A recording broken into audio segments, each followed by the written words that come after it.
Witam Was Energik w kolejnym odcinku To było grane Console Edition i dzisiaj mam dla Was ciekawostkę, bo jest to gra Cold Fear, survival horror zrobiony przez firmę Darkworks we współpracy, właściwie wydana później przez Ubisoft.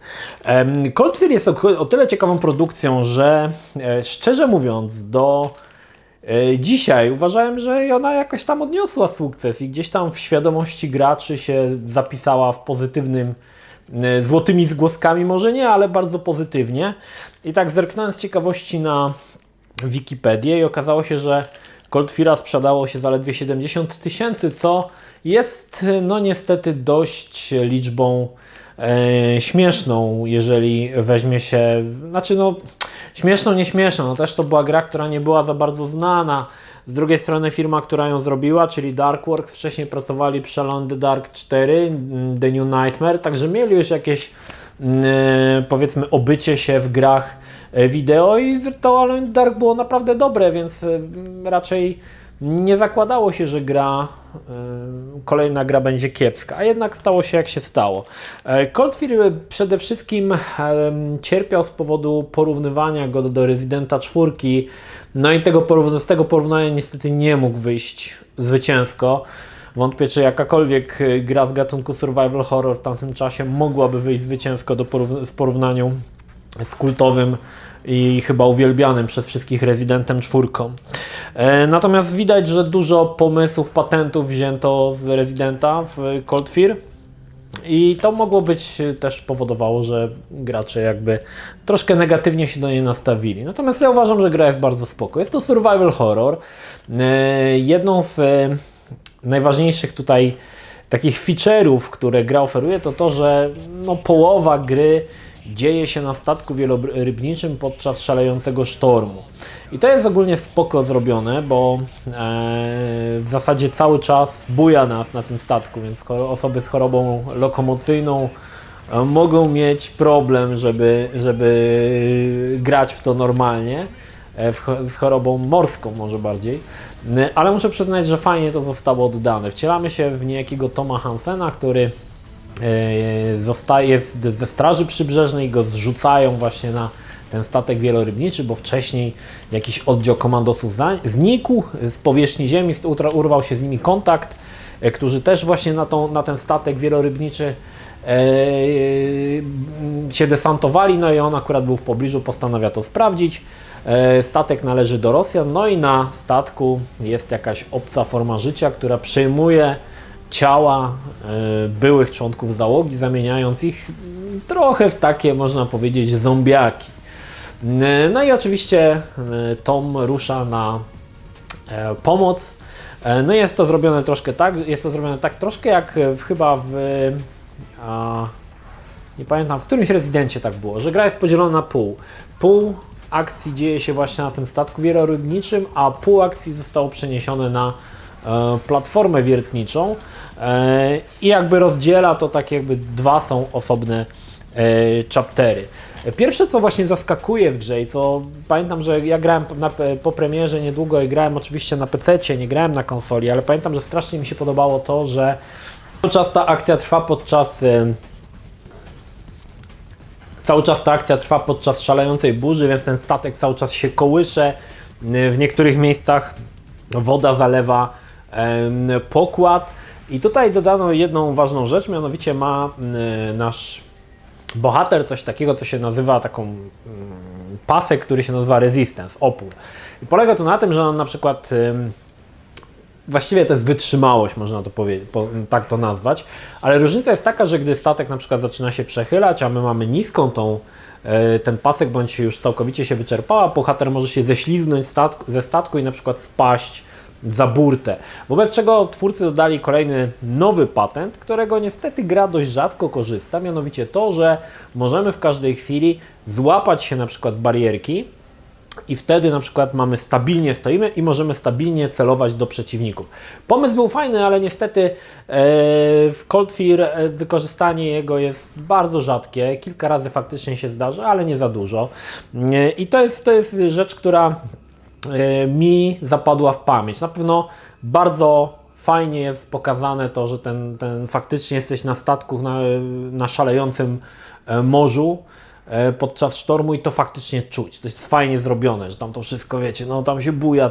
To co mi zabrakło, w mojej opinii, to co oczywiście na rok 2004 może i to nie było możliwe do zrobienia, chociaż gra jest cała liczona w czasie rzeczywistym, a nie jak poprzednie Rezydenty czy wcześniejsze Alone in the Dark, New Nightmare, że były prerenderowane lokacje, wszystko zostało przeniesione do 3D, natomiast to mi troszkę przeszkadza, że za mało jest elementów ruchomych na tym statku. Podczas sztormu to tam powinny te latać, te jakieś skrzynki, to wszystko powinno się walać po pokładzie albo i nawet pod pokładem, a tutaj tego za bardzo nie ma, nie doświadczymy tego, aczkolwiek jest kilka fajnych rzeczy, które wyczytałem na Wikipedii, bo przyznam szczerze, że byłem tak trochę ciekawy odnośnie tego, dlaczego tak się kiepsko sprzedała ta gra i tam w wywiadzie twórcy przyznają, że sama postacie mają ponad 5 albo 9 tysięcy animacji, słuchajcie, przeliczonych, z tego względu, że bardzo często one muszą jakby kompensować ten ruch pokładu, więc dziwnie by to wyglądało, gdyby postać była przyklejona i się bujała razem z pokładem, więc dodano takie, że one jakby kompensują ten ruch w drugą stronę, żeby zachować równowagę i to faktycznie widać i wbrew pozorom to jest rzecz, która tak naprawdę była niepotrzebna, bo faktycznie widzisz to, że się dzieje, ale nie zwracasz, to zobaczysz za pierwszym razem, potem już zupełnie na to nie zwracasz uwagi, więc wydaje mi się, że to była też trochę taka sztuka dla sztuki i głównym problemem w mojej opinii Cold Fear'a jest to, że studio wzięło się do roboty i chyba za punkt honoru sobie postawiło, żeby zrobić fantastycznie ten statek, tą burzę, ten sztorm, a gdzieś zapomnieli o całej reszcie. Nie znaczy to, że gra jest totalnie zła. W mojej opinii jest ok. Samo strzelanie jest w zasadzie żywcem wyjęte z Residenta 4, czyli mamy charakterystyczny laserowy celownik z pistoletem, kamerę ustawioną zza pleców, czy też troszkę nad barkiem. I to jest w zasadzie, to jest jakby zaczerpnięte totalnie z Residenta. Również fabuła jakoś specjalnie mnie nie zachwyciła. Owszem, pomysły na niektóre stwory są spoko, aczkolwiek no powiedzmy sobie szczerze, ci zainfekowani rosyjscy marynarze, no to są zombie. To się może inaczej nazywać, tutaj przeciwnicy nazywają się EXO, ale to nic z tego nie wynika. To tylko się różni nazwą, no to w zasadzie są nadal zombie. Natomiast fajnie rozwiązano właśnie samego tego pasożyta, który czasami wychodzi z martwych przeciwników i może na przykład przyczepiać się do ścian, do sufitów i na przykład spacerować po suficie. To jest fajne, ten pomysł był bardzo fajny. Ojej, kopnąłem w kamerę. I fajnie według mnie udało się twórcom oddać tą taką istotę, która nie porusza się jak człowiek, a właśnie korzysta z różnych elementów, żeby się do niej przyciągnąć. To jest naprawdę spoko, mi się to bardzo podobało. W mojej opinii zabrakło też dobrze zarysowanego głównego przeciwnika, szwarc charakteru, który tutaj jest, ale w zasadzie na dobrą sprawę poznajemy go w zasadzie w końcowej walce. Przed tym on w zasadzie się nie pojawia, tam może w jednej cutscence mamy jakieś mignięcie krótkie, ale nawet nie wiemy, czy on jest dobry, czy zły, więc w zasadzie poznajemy go na samym końcu. I to jest problem, który w mojej opinii tutaj też w Cold Fear sporo zaważył na tym, że ta gra nie była tak popularna, bo nawet Resident, no to tam mamy tych bossów, którzy są jednak, można powiedzieć, postaciami ikonicznymi, natomiast tutaj, szczerze mówiąc, kończyłem tą grę jakieś 2 tygodnie temu, już nawet nie pamiętam, jak ten końcowy boss wyglądał, bo to już, wiecie, to nie jest to jakby epickie i warte zapamiętania, może tak, i gramy w to, jest fajnie, ale kończymy tą grę i ona gdzieś nam wyparowuje z pamięci. Można powiedzieć, że Cold Fear to taka gra, taki średniak, 7/10, czyli taka gra, która jest ok, fajnie się pobawisz, ale szybko o niej zapomnisz w momencie, kiedy ukończysz grę i wyłączysz konsolę.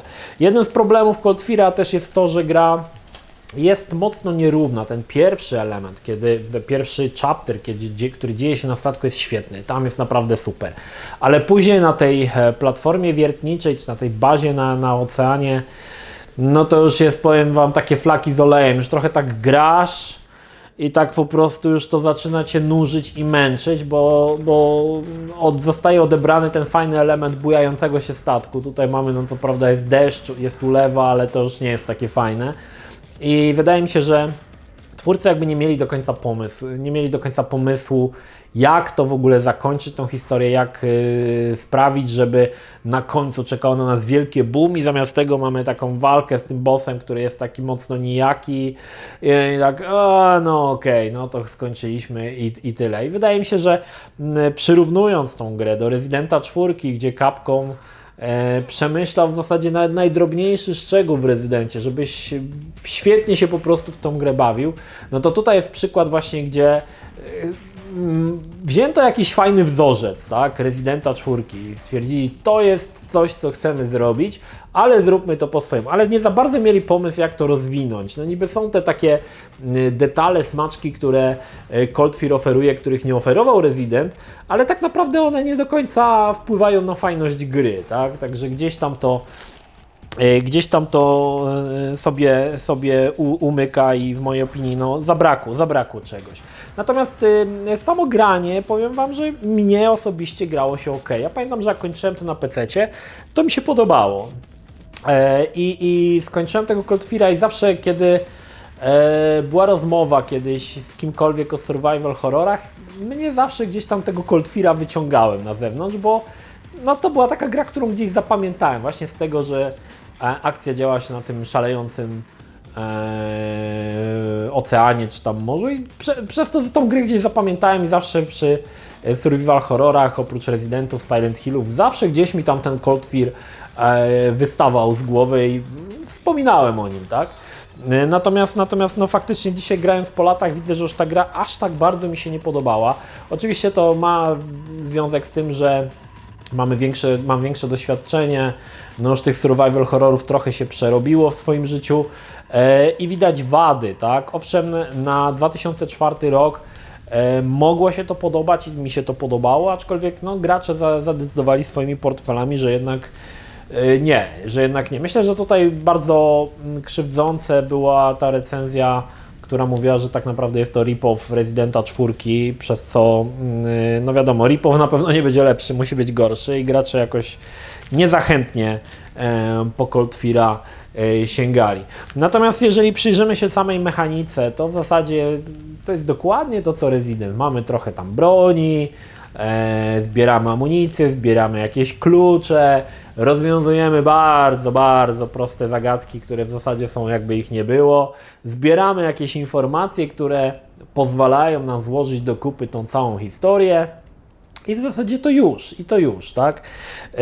Sama ta historia i cały ten origin tych obcych też jakoś mnie nie za bardzo wciągnął, bo można powiedzieć, że to taki standardzik kina klasy B i nie było tam nic, co by mnie jakoś specjalnie zaskoczyło i bym stwierdził, wow, jaka super historia. Także też tutaj to oglądanie tej historii jakoś mnie nie za bardzo. Natomiast jeżeli przyjrzymy się dzisiaj na tej grze, niemal, no słuchajcie, 16 lat po premierze, trzeba przyznać, że Cold Fear nadal potrafi zrobić wrażenie. Owszem, to nie jest gra, którą porównasz, nie wiem, do Last of Us albo God of War, bo to są zupełnie inne czasy. Ale pod kątem grafiki, animacji wypada to naprawdę nieźle i wydaje mi się, że gra aż tak bardzo, znaczy nie zestarzała się tak brzydko, bo wygląda całkiem zacnie nawet dzisiaj. Wydaje mi się, że po części dodaje to ten efekt właśnie tego szalejącego sztormu, gdzie wszystko jest skąpane w rzęsistym deszczu i to jakby sprawdza się do tego, że nie widzimy pewnych ubytków w grafice, które oczywiście w roku 2004 musiały być, żeby to ruszało na ówczesnych konsolach. Ja co prawda ogrywałem grę na Xboxie, ale wyszła chyba też wersja na PlayStation 2. Niestety tej wersji nie miałem okazji sprawdzić jeszcze, tak jak mówię, grałem wersję na PC, ale postanowiłem do tego odcinka zrobić film właśnie z wersji Xboxa. I ja muszę przyznać, że mi się to grało okej, no było fajne, co prawda no, byłem świadom tych wszystkich braków, błędów, takich zżynek dość często takich dość chamskich, ale ogólnie jeżeli spojrzałem na tego Coldfeara, to muszę przyznać, że nie zestarzał się tak źle i sprawiał mi jakąś przyjemność. Gra też nie jest długa i to też wydaje mi się jest jedną z wad produkcji i można ją skończyć w 2 wieczorki max. Zbytnio się nawet przy tym nie pocąc, bo też tutaj jest kolejna rzecz, którą próbowano zerżnąć z Residenta, to znaczy to, że jak w Residencie na przykład jedynce chodziło się po tej rezydencji, no to tam było mnóstwo tych drzwi, przejść, trzeba było pamiętać, gdzie przejść, jak, którą drogą.